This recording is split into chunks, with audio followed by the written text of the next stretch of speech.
First, by Obama going to Japan and apologizing to the Japanese people for our actions in World War II. Obama's been there 8 years. He hasn't done anything. He's bringing more and more dangerous people in this country today, and I've been to the Middle East and I've lived in Europe.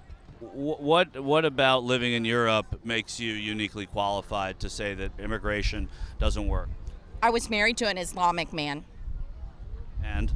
And I've been suffering for 8 years trying to divorce him as he gets with other women and makes more children and doesn't pay anything for child support.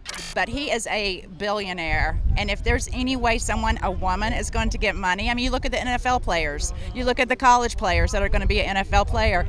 Women, I know, women are going to be sometimes looking for an easy way to make money. Well, just like Tucker Carlson said and President Trump said, that Putin is a genius, and he is a genius.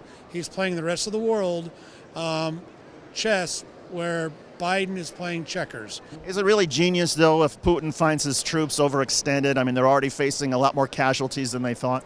Well, if you believe what you see and read all the time, you may be right or you may not be right.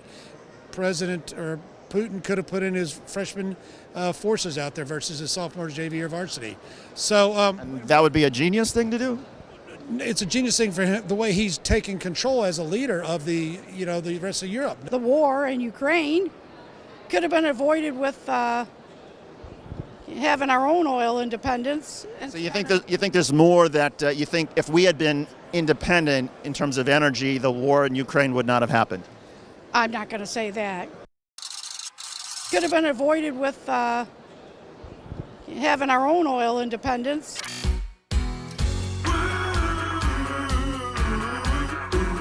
It should come as a surprise to no one that the Let's Go Brandon crowd created shirts they can wear that hide their allegiance to Donald Trump. I love that she thinks she's hiding her support for Trump. Like, you look at this woman and say, what party do you support with your sequined, tacky-ass American flag shirt? Using context clues here, but I think I'm probably right. And of course you support Trump, you conservative Barbie. That's not an insult, that's literally her name. Why are you making videos? Aren't you supposed to be at some supermarket trying to get thrown out for not wearing a mask? And like, as they're carrying you outside, you like lick the produce. Isn't that where you should be right now? But this is hilarious. For all the trash right-wingers talk about cancel culture, now they've started canceling themselves. That's what she's doing. What about that freedom of speech you said you support so much? All of a sudden, when your liberal friends come by, oh, normal people, bye. There is a growing contingent, apparently, of people who are only wearing Trump shirts when other Trump fans are around because they're ashamed. There's no other reason. This is a huge transition from how they used to be, putting Trump flags out their frickin' truck nut trucks. A, you don't have liberal friends. And B, if you do, they know you're a Trump supporter. Like, we use context clues. He says the things that needs to be said. About what? What's important to you? The truth that nobody else says. Proud Boys, stand back and stand by. Shut down the government. We need the money to put up that wall. We need a wall that is high as hell and as dangerous as hell to cross. People die crossing that wall. Maybe they'll just stay on their side. We're not going to take it anymore. I see a civil war coming. I do. I see civil war coming. I can tell you right now, if they steal the election, all bets are off. How about civil war? Let's go for it.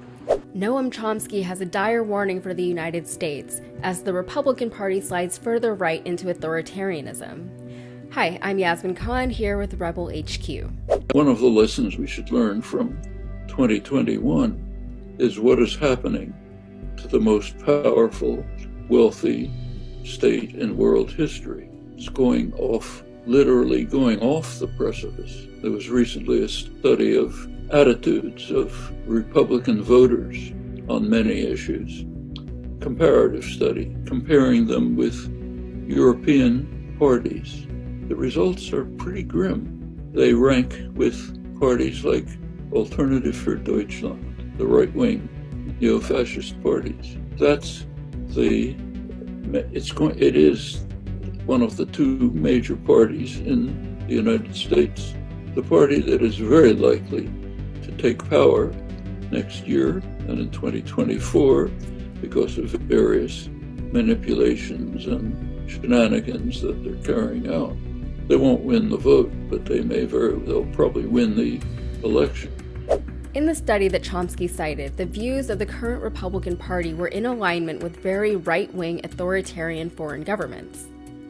Chomsky mentioned that the Republican Party would likely return to power in 2022 and 2024, but not necessarily because they had the votes. In 2021, 34 laws were passed restricting access to voting, while 262 bills were introduced in 41 states that would have interfered with elections.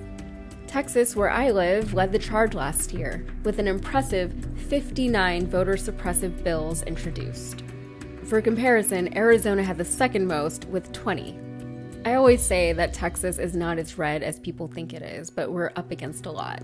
If you take a look at the attitudes of Republican voters during the 4 Trump years, concern for global warming declined by about 20%. That's 4 years of propaganda.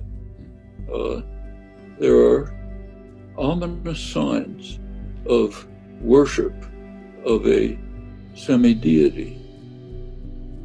We're both old enough to remember that from somewhere else. Okay. When you look at various conflicts and uprisings around the world, you tend to find a few common themes in regards to why it all happened in the first place.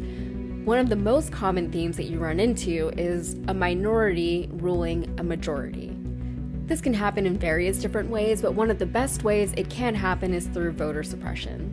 Voter suppression ensures that the voices of the masses are stifled in one way or another, resulting in a government that simply does not represent the people.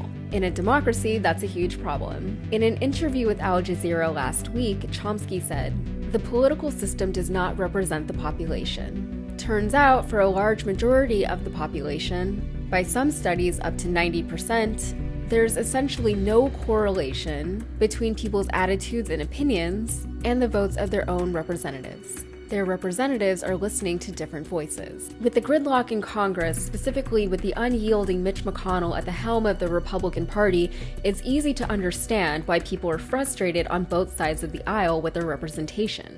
It's disheartening, to say the least, to see bills and ideas and movements that are supported by the general public just be dismissed or gutted by the people who we elected to work on our behalf. It's fundamentally anti-democratic, and our representative republic is becoming more and more unrepresentative. Chomsky's main point, however, is that this imbalance of power is especially dangerous when it happens in, quote, the world-dominant power, history's most powerful state. We have the world's biggest military, and we have a habit of inserting ourselves in conflicts around the world. What happens if we give up the facade of justice and equality?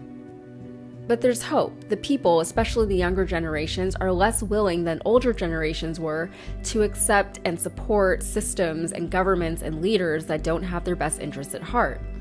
They have a unique perspective and the advantage of seeing things as they are instead of being jaded by nostalgic ideas of what it once was.